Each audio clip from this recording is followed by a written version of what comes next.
शुरू किया जाए।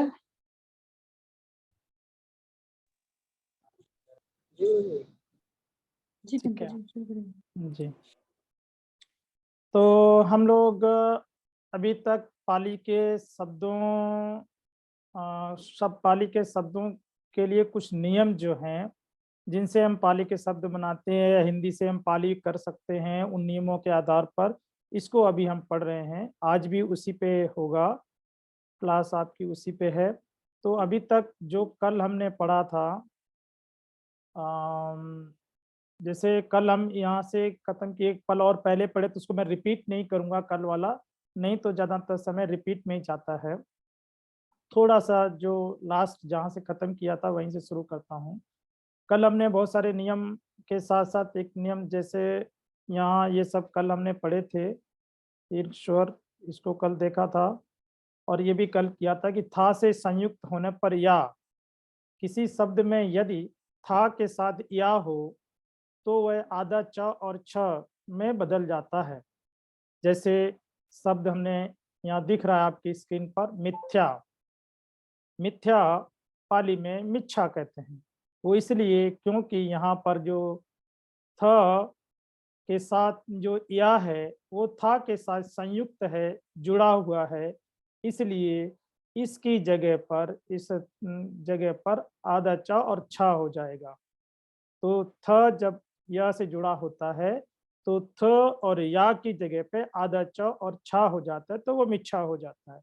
दूसरा नियम हमने पढ़ा था कि यदि किसी शब्द में दा से संयुक्त या होता है तो वह जा में बदल जाता है। यदि वह या जो है दा के साथ जुड़ा हो तो उस जगह पर जा या आधा जा और पूरा जा हो जाता है। तो उदाहरण हमने देखा था, खाद्य हिंदी का शब्द है। अब खाद्य को पाली में बनाना है तो ये नियम अगर हमें पता है कि जहाँ द के साथ य जुड़ा हो तो आधा जा पूरा जा अथवा जा हो जाता है। तो खाद्य इस नियम के अनुसार पाली में बदलेंगे हिंदी से पाली तो खज्ज हो जाएगा। ऐसे ही विद्या एक शब्द है, हिंदी का शब्द है। तो ये दा या के साथ जुड़ा हुआ विद्या में, तो वो हट करके विद्या हो जाता। तो विद्या को पाली में विद्या कहते हैं। जैसे आपने कल भी उदाहरण दिया था, विद्या चरण संपन्नो, विद्या और आचरण से संपन्न, तो यहीं से बना है। दूसरा हमने नियम हमने देखा था कि किंतु यदि यह द शब्द जो है जाके, ये द शब्द जो है जा किंतु आदि में आता है, तब यदि ये द आदि में, जैसे यहाँ बाद में आ रहा है और यहाँ वह आदि में आए तो वह द केवल जा में जा जा जा में बदल जाता है। जैसे द्युति, तो ये जुति हो जाएगा। बस ऐसा इतना नियम याद रखना है। उसके बाद ने बताया था ध से युक्त या शब्द के मध्य में होने पर आधा जा झा अथवा झ में बदल जाता है। यदि ध और या मध्य में हो, बीच में हो, अर्थात या उसके बाद आधा धा मतलब धा हो और उससे पहले कोई और व्यंजन हो, कोई और वर्ण हो, तो वह ध और या आधा जा और झा में परिवर्तित होता है। कोई भी हिंदी का शब्द आपको ऐसा मिले जिसको आपको पाली बनाना हो किंतु उस शब्द के मध्य में धा हो और आद में अंत में या हो, अर्थात ध और या से पहले कोई व्यंजन हो, कोई वर्ण हो, तो उसमें यह नियम लगा देंगे, उसकी जगह जा और झा कर देंगे, वो पाली का शब्द बन जाएगा। हमने यहाँ उदाहरण दिया था, मध्य हिंदी का शब्द है तो वह मध्य हो जाता। जैसे हमने उदाहरण दिया था मध्यम निकाय, है ना, वो शब्द पाली का है तो मध्यम निकाय होता है तो मध्य हो जाए। संध्या ये भी हिंदी का शब्द है। ये शब्द में यदि हम इस नियम को जोड़ देंगे, जैसे यहाँ पर संध्या बीच में धा है और या है, तो यह संझा हो जाएगा। ऐसे किसी ने कल कहा था साध्य का क्या होगा, शायद नीलम ने बोला था, तो साध्य को साध्य होगा, बस इतना सा नियम है। ये यहाँ तक हमने कल किया था। अब आगे देखते हैं। शब्द के आदि में आया हुआ ध, ये इस नियम में क्या था कि ध जो है मध्य में हो तब ये नियम लगता है, अद ज और झ। लेकिन यदि ये ध जो है शब्द के आदि में आया हो, प्रारंभ में आया हो, इतना यहाँ जो ये चीज है ध और या, ये प्रारंभ में आया हो तो क्या होगा, तो उस स्थान पे केवल झ में परिवर्तित हो जाएगा और कुछ नहीं होगा। जैसे उदाहरण के लिए ध्यान है, ध्यान हिंदी का शब्द है, हिंदी में लोग ध्यान कहते हैं। अब नियम क्या कहता है कि यहाँ पर ध और या है, अब यदि ये है तो ये झा हो जाएगा, तो झान हो जाएगा। इसलिए ध्यान को पाली में झान बोलते हैं, झानंग या ध्यान, झान या झानंग निगीत शब्द है, इसलिए अनुस्वार लगेगा उस पे। तो नेक्स्ट, ना या न से युक्त या आधा या और पूरे या में बदल जाता है। यदि किसी शब्द के अंत में न और या हो तो पाली में उस शब्द को बनाने के लिए, उस शब्द को पाली में लिखने के लिए इस नियम को स्मरण में रखना चाहिए कि न और न के साथ में यदि या है तो वह दोनों अक्षर न और या आधा या और पूरे या में बदल जाते हैं। जैसे उदाहरण स्वरूप यहाँ लिखा गया शून्य, शून्य हिंदी का शब्द है तो उसको शून्य बोलते हैं, तो पाली में बहुत जगह मिलता है शून्यागारंग। और उसी तरह दूसरा था अरण्य, अरण्य मतलब जंगल होता है, हिंदी में अरण्य कहते हैं। इसको पाली में लिखना तो अरण्य, अरण्य रुक्ख मूले सा पाली में मिलता है। अरण्यं या अरण्य जो भी विभक्ति के अनुसार हम लगाएंगे वैसा लग, तो शब्द जो है वो अरण्य बनेगा। उसके बाद नेक्स्ट देखते हैं, र वर्ण मतलब र अक्षर, र वर्ण जब संयुक्त व्यंजन के साथ द्वितीय स्थान पर होता है, मतलब वह किसी संयुक्त व्यंजन में, संयुक्त व्यंजन किसे कहते हैं, जब दो वर्ण एक साथ मिलते हैं तो वह संयुक्त व्यंजन कहलाता है। दो या दो से अधिक व्यंजन वर्ण एक साथ मिल जाते हैं तो वह संयुक्त व्यंजन कहलाता है। तो जब रा जो है दो संयुक्त व्यंजनों के द्वितीय स्थान पर होता है तब वह तदनुरूप हो जाता है। तद अनुरूप मतलब उसके अनुसार, उसके अनुसार मतलब जो जो भी वह शब्द है उसी के अनुसार वह बदल जाएगा। जैसे पत्र, यहाँ पर र जो है मध्य में, त के मध्य में है तो इसलिए यह पत्र हो जाएगा, वही उसी का अनुरूप हो जाएगा और कुछ नहीं होगा। आगे देखते हैं, इसी का एक और उदाहरण है। यह रा जब किसी संयुक्त व्यंजन का प्रथमा अक्षर होता है, संयुक्त व्यंजन का प्रथमा अक्षर होता है तब भी वह तदनुरूप हो जाता है। जैसे इसको हम पहले भी समझ चुके हैं, कई बार इस पे चर्चा कर चुके हैं। जैसे कर्म, तो यह माँ से पूर्व रह है तो यह कम हो जाएगा, तदनुरूप उसके अनुसार हो जाएगा, माँ के अनुसार होगा। धर्म तो धम्म हो जाएगा। ऐसे कोई भी शब्द हो जो इस नियम के अनुसार हो तो ऐसे परिवर्तित हो जाते हैं।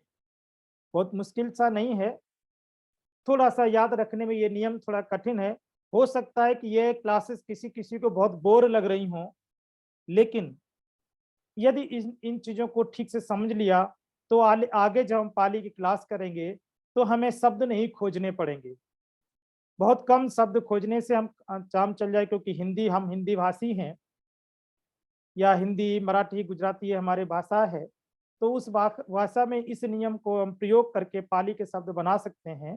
इसलिए यह जो नियम पिछले 2-3 क्लासों से हम देख रहे हैं, सीख रहे हैं, यह हमारे लिए बहुत जरूरी है। इसको इसलिए इसको बहुत अच्छे से ध्यान से सुने। या समझें। नेक्स्ट क्या है, जब ला किसी अन्य व्यंजन से संयुक्त होता है, किसी भी अन्य व्यंजन से ला जब संयुक्त होता है, तो ऐसी स्थिति में पाली में उन दोनों वर्णों के मध्य कोई स्वर आ जाता है। ला किसी के साथ संयुक्त हो तो जो भी दो शब्द होंगे, पहले का, आदि का और पूर्व का, तो उन दोनों के बीच में कोई ना कोई स्वर आ जाएगा। जैसे क्लेश, ल का से संयुक्त है तो इनके मध्य में ई आ गया, क्लेश हो गया। ग ल गा के साथ संयुक्त है तो यहाँ स्वर दूसरा अतिरिक्त स्वर आ गया, तो वह जो है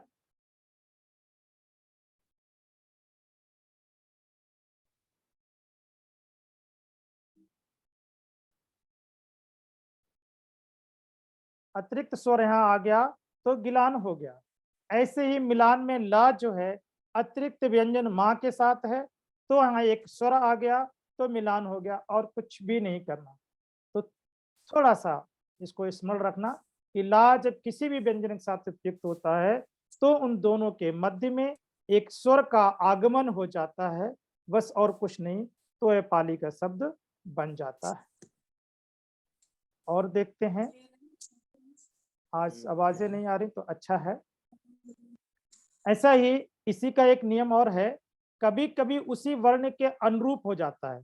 तो जैसा ये नियम था यहाँ पर कि ला अन्य व्यंजन के साथ स्वर, एक किसी अन्य व्यंजन के साथ होता स्वर आ जाता है, जैसे ये उदाहरण देते हैं।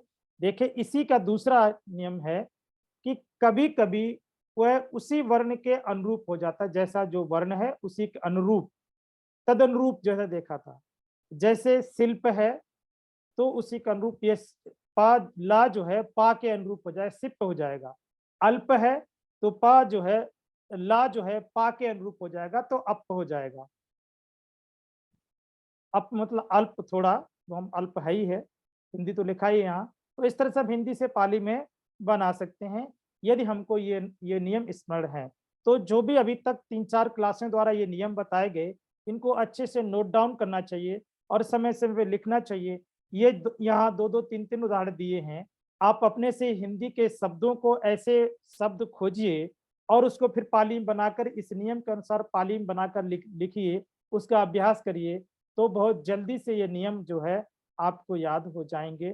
तो आगे पाली की जो वोकैबुलरी है, शब्द ज्ञान है, वो आपको बहुत अच्छे से हो जाएगा। पाली लिखना पढ़ना आसान हो जाएगा, लिखने लगेंगे आप। बाकी विभक्तियां जो हैं वो मैं बताऊंगा ही आगे।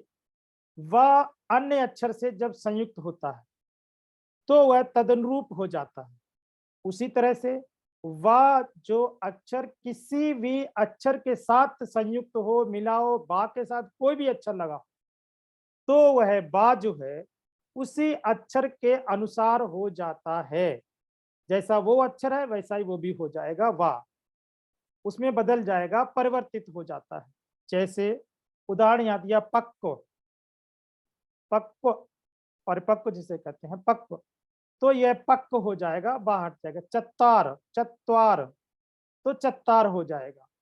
इस तरह का कोई भी शब्द जहां वा जो है किसी शब्द के साथ जुड़ा होता है तो वह बा जो है उसके अनुसार हो जाता है, उस शब्द के अनुसार हो जाता है।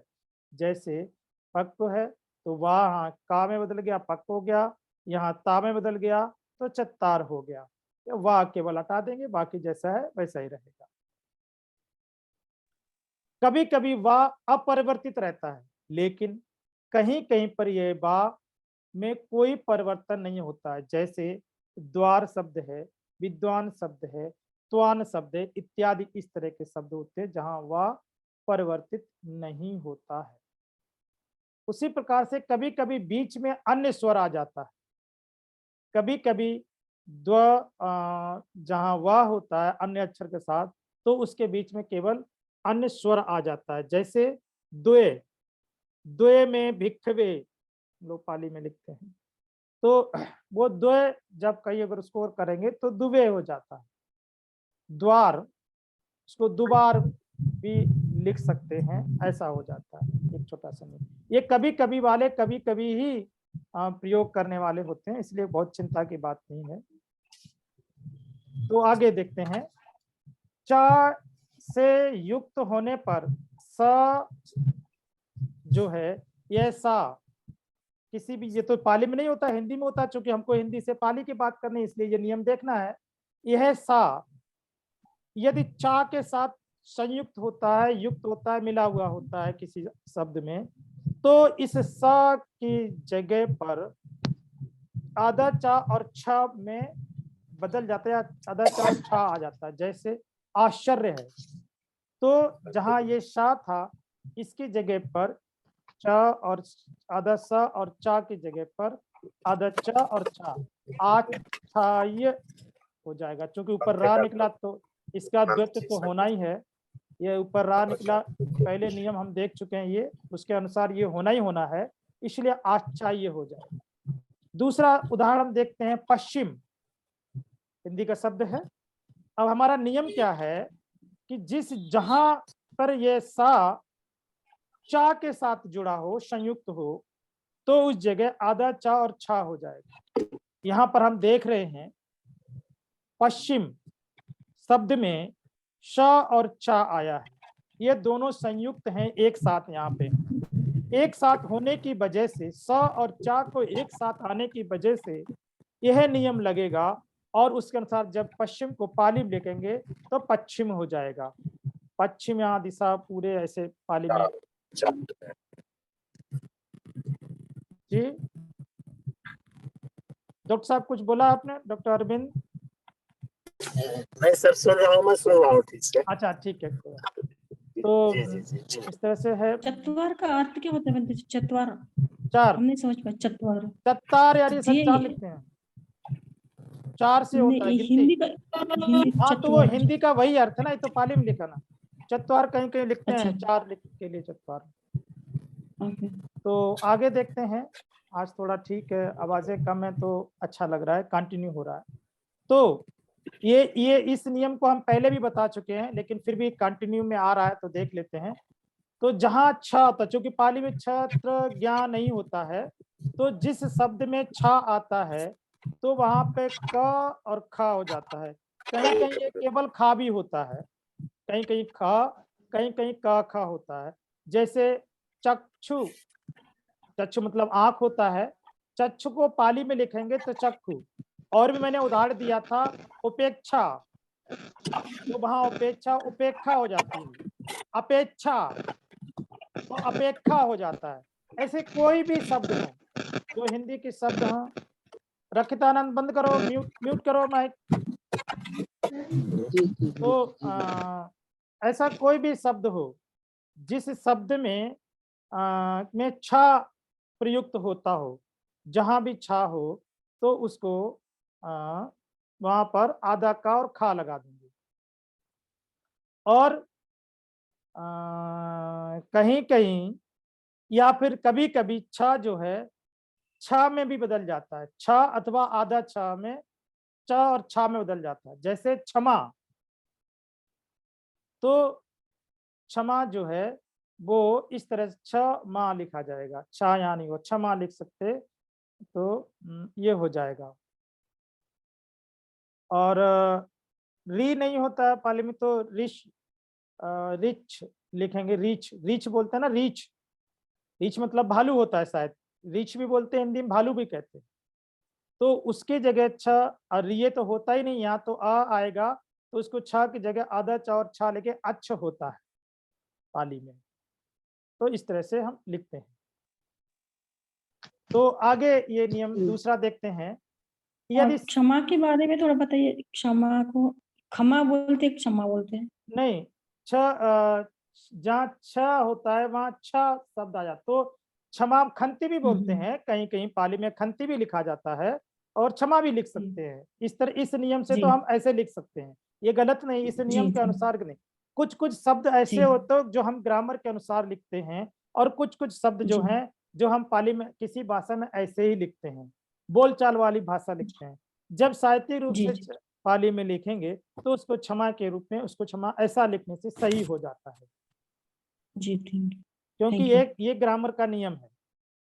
ठीक है, तो उसी तरह गुरुजी से गुरुजी ये सानीन कैसा है? कहाँ सानी, ये स्थान लिखा है, वो गलत हो गया टाइपिंग, स्थान। कभी कभी छा के स्थान पर छ अथवा छ हो जाता है। कुछ कुछ अपने कॉमन सेंस समझ लो, जैसे यहाँ लिखा है तो वही सब सब जगह सेंटेंस है, वो जी इंटर मारने पे ऐसा हो गया।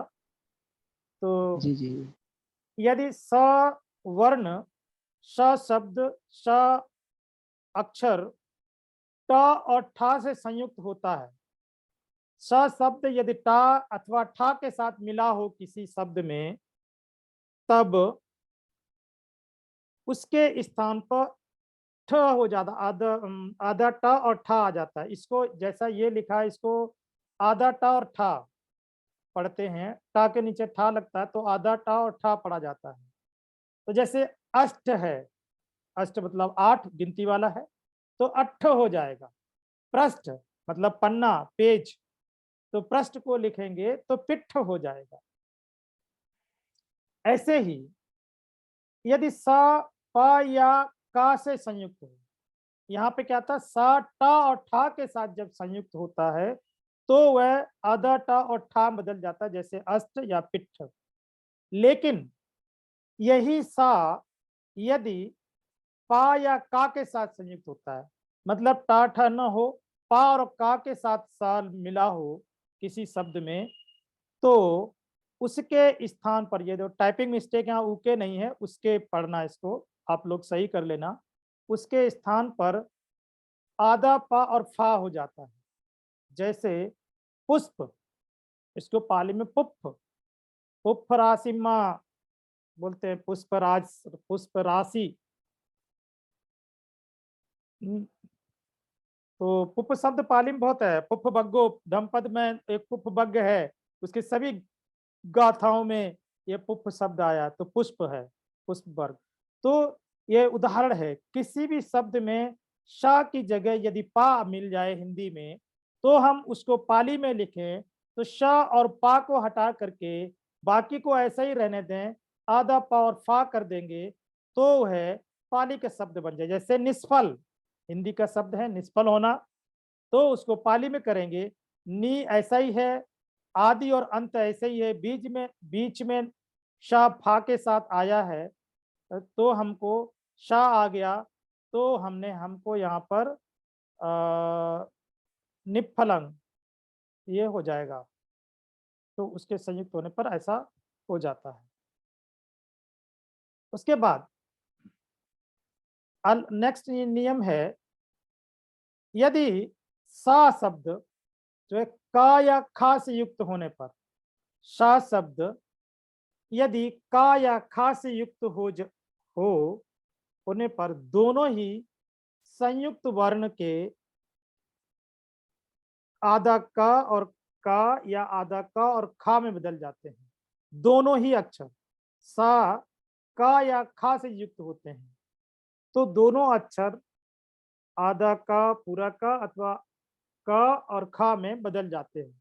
जैसे नमस्कार, तो नमककार लिखते हैं, पाली में नमस्कार भी लिख देंगे तो गलत नहीं है, क्योंकि ये सारे वर्ण पाली के हैं, तो नमस्कारंग भी पाली में लिखा जाता है। और लेकिन सही रूप में अगर ग्रामर के अनुसार लिखेंगे तो नमककारंग इसको बोलते हैं, नमककार बोलते हैं, नमककारंग।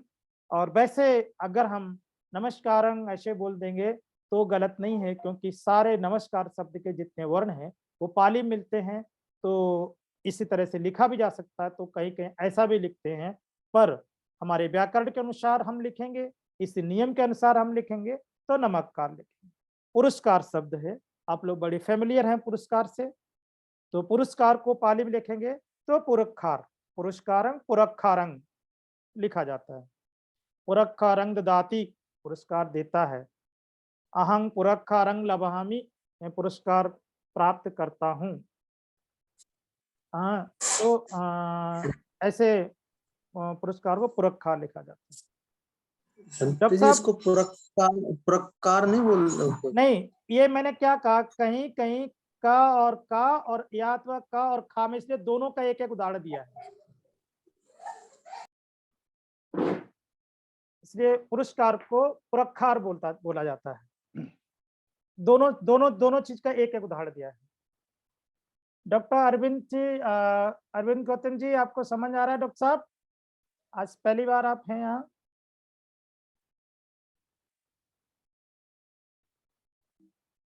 डॉक्टर साहब कहीं पूज्य बनते जी समझ में आ रहा है। और हम यहाँ बुद्ध विहार पर आ गए, रास्ते में थे। पूज्य बनते धमपाल जी भी हैं, अच्छा, वेरी एक गुड, हमारे मित्र आर के प्रभाकर जी भी हैं, जी बहुत अच्छा। और इस समय हम चलिए बुद्ध विहार पर आए हुए हैं। आपको सुन रहे हैं बनते जी ठीक है पाठ डॉक्टर को। साहब, थोड़ा पूरा भैया करते हैं बहुत समय चला जाएगा। जी।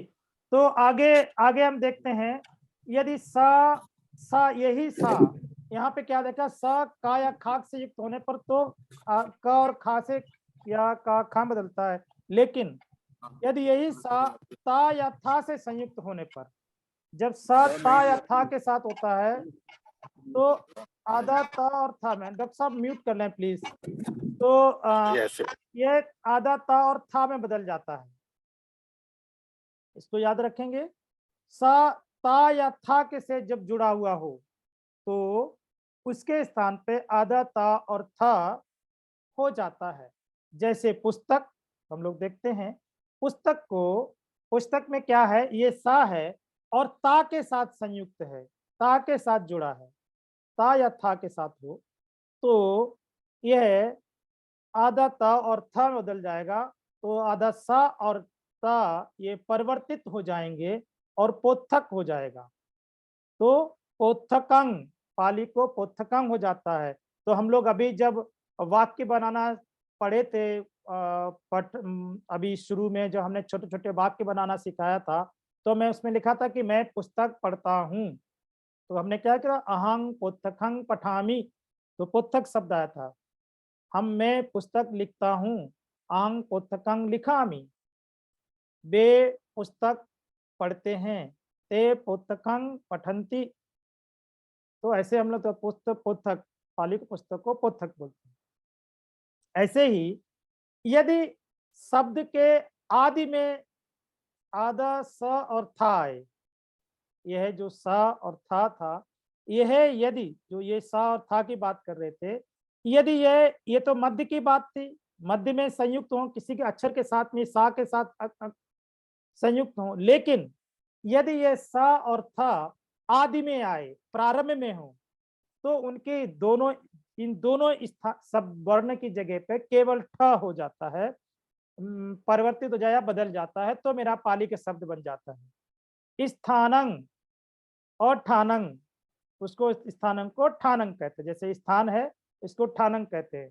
और भी मैंने इसके उदाहरण बताए थे, रेलवे स्थान, पुलिस स्थान, स्टेशन, डाकघर, बहुत सारे शब्द प्रारंभ में बताए थे।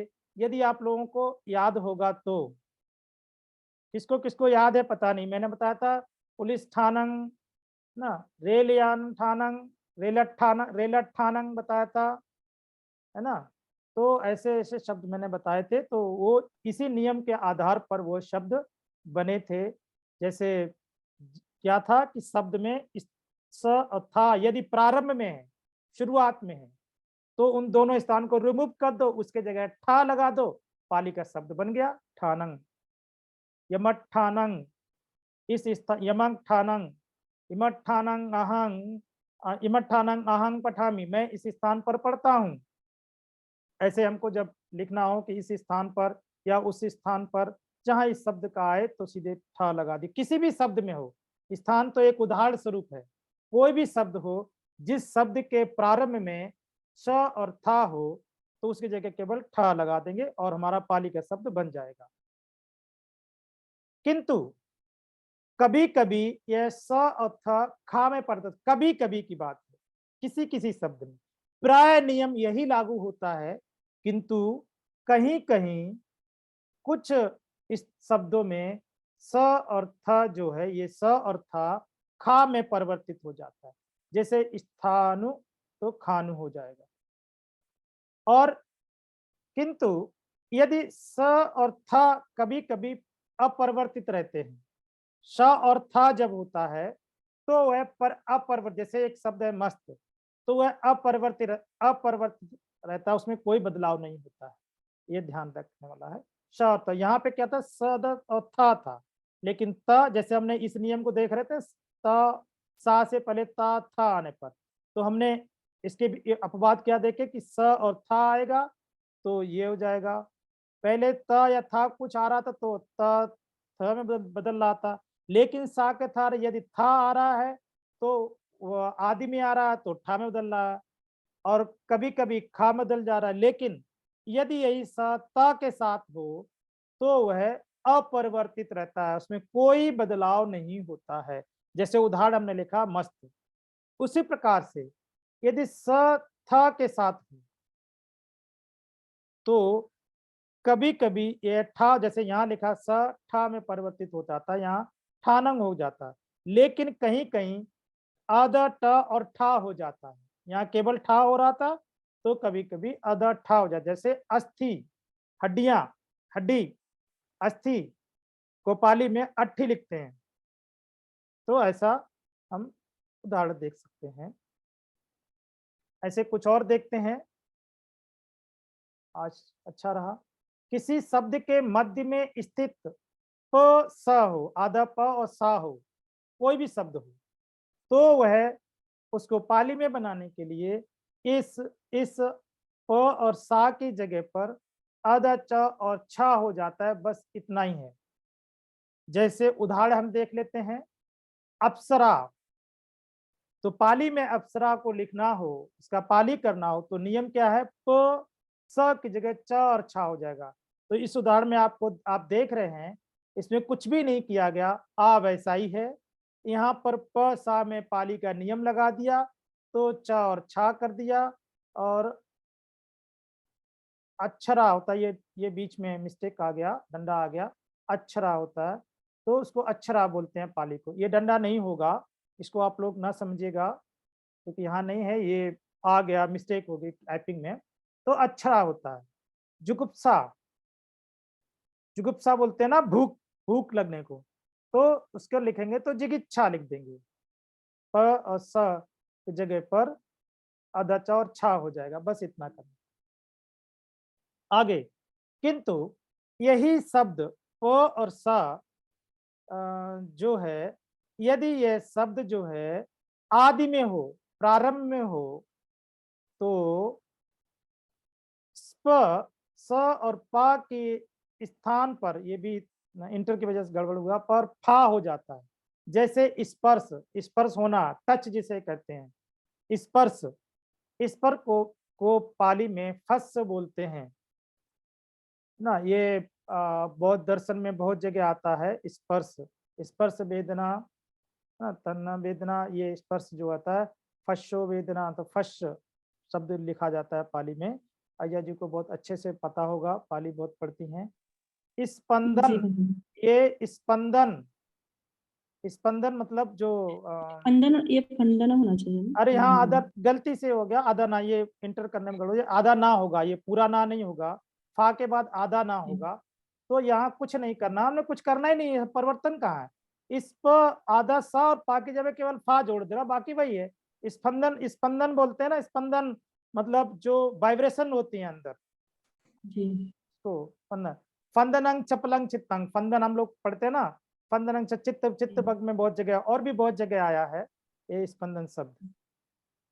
तो उसी तरह से श जहाँ हो, स फा से संयुक्त हो, जब सा जो है फा के साथ मिला हो किसी भी शब्द में, तो वहां प और फा हो जाता है, उसमें वह स और फा जो है प और फा में बदल जाता, बाकी कुछ परिवर्तन नहीं होता, ऐसा ही रहता है। तो एक उदाहरण सर में विस्फार, तो विफार, तो ऐसे ही एक और विस्फार देखते का हैं। अर्थ क्या होता है? विस्फार का अर्थ क्या होता है विफार भगवान जी? मतलब हिंदी में? वो विस्फार बोलते हैं, वो उसको क्या बोला जाता है उसको, फैला हुआ बोलते हैं, फैला हाँ कुछ इस फैली तरह हुई से, चीज क्या? बिखेरना से होता है ना, हाँ हाँ बिखरना, हाँ, बिखरा हुआ, ओके। बिखरा हुआ होना, बिखरा हुआ। जी ठीक, थैंक यू। तो ओके। सा शब्द जब ना, अथवा यहाँ भी टाइपिंग मिस्टेक है, स शब्द ये वाला सा जब ये वाला सा या वो आधा वैसा वाला सा जो दोनों पाली में जो नहीं होते हैं, वे न अथवा द से संयुक्त होते हैं, सब टाइपिंग मिस्टेक होती है, तो न आधा न और ना हो जाता है। जैसे कृष्ण है तो श ना के साथ ये दोनों सा या दोनों न अड़ा भी को ना ही पढ़ते हैं। तो ये जब यहाँ मिसटाइपिंग से छूट गया है, तो वहाँ पर जैसे कृष्ण शब्द है, जो मैं जल्दी इसलिए कर रहा हूँ, बहुत समय एकदम खत्म होने वाला है। कृष्ण है तो कन्न हो जाएगा। तृष्णा को पाली में तन्ना बोलते हैं, तन्ना इसलिए बोलते हैं, तृष्णा है। नियम क्या है? श के साथ में वैसा या वो हो, ना अथवा णा हो, तो वह आधा ना और हा में बदल जाएगा, तो तन्ना हो जाएगा। तो खैर, मैं आज बस कुछ सेकंड हमारे पास हैं और मैंने जल्दी-जल्दी किया तो ये इतना बदल पाया। कल से हम लोग फिर अपना वाक्य बनाने में की क्लास प्रारंभ करेंगे।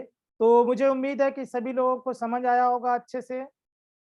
जी और बहुत अच्छा। जल्दी से किया, मैं इसको फिर डाल दूँगा उस पे, ये जो है मैं उसमें इसमें डाल दूँगा, यूट्यूब पे आ जाएगा कल संभवतः सुबह-सुबह।